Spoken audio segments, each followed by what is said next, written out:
This is the Smart History Khan Academy article on the maize cobs, written by Dr. Emily Inka. Imagine a garden of miniature llamas, corn, flowers, and people, all made of gold and silver. Such a garden existed in the courtyard of one of the most important Inca temples, the Coricancha, in the capital city of Cusco.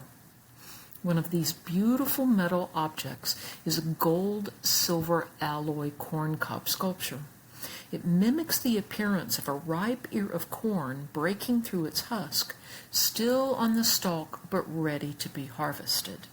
In this sculptural representation of maize, individual kernels of corn protrude from the cob that is nestled in jagged metallic leaves. Inca metalsmiths expertly combined silver and copper to mimic the internal and external components of actual corn. Hollow and delicate, the ears of corn on the stalk are life-sized.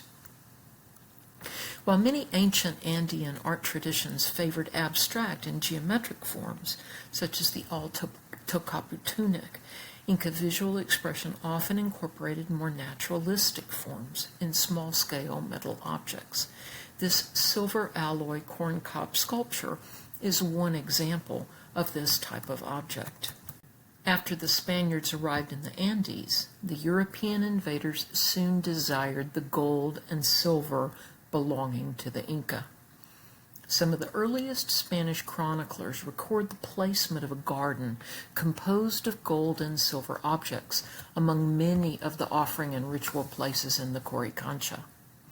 Pedro de Cieza de Leon describes a golden garden in his 1554 account.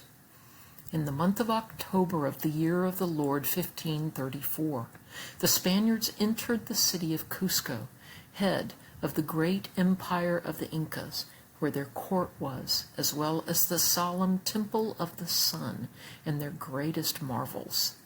The high priest abandoned the temple, where the Spaniards plundered the garden of gold and the sheep, llamas, and the shepherds of this metal, along with so much silver that it is unbelievable, and precious stones, which, if they were collected, would be worth a city. After the defeat of Inca leadership in the 1530s, Spanish royal agents set up colonies across the continent. They looted Inca objects in large quantities and sent many back to Spain. The silver corn cob and stalk were likely part of the spoils captured in this raid. By 1534, the collections of the Spanish King Charles V included a gold maize stalk with 3 leaves and 2 ears of corn, similar to the one above. Royal inventories also describe gold and silver llamas, female figures, a lamb, and a male figure that purportedly originated in one of the most important Inca temples in the capital city of Cusco, the Coricancha. A compact version of the Inca cosmos. The life-size garden was a significant offering within the Coricancha, where it became part of a compact version of the cosmos controlled by the Inca state. It also represented the vast range of ecosystems encompassed by the empire and the most important agricultural products cultivated in them. The empire reached from the desert coasts to over 6,000 meters above sea level. Feet here is a typo.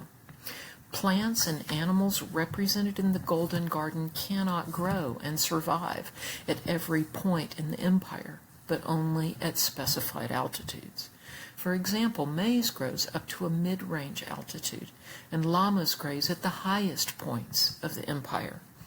The metallic maize cobs would have represented one of the most important imperial foodstuffs, used for making the chicha, or maize beer, consumed at political feasts, which cemented the obligations of local political leaders to the Inca state.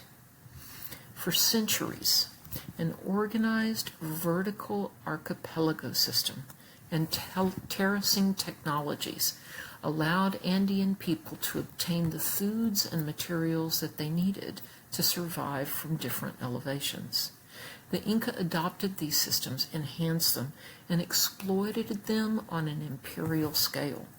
The Coricancha's garden asserted the natural world as a possession of the Inca. At the same time, it reinforced their divine right to rule across the Andes. The Inca commonly deployed small-scale naturalistic metallic offerings, like the silver alloy corn cobs, in ritual practices that supported state religion and government. Offerings have been found across Inca territories. Besides corn, these offerings included small gold and silver human figurines, ornamented with textiles that accompanied kapak ucha sacrifices at the furthest reaches of the empire. All of these offerings acted as symbols of the supernatural origin of the Incas in the sun and their control over the natural world as descendants from the most powerful deity.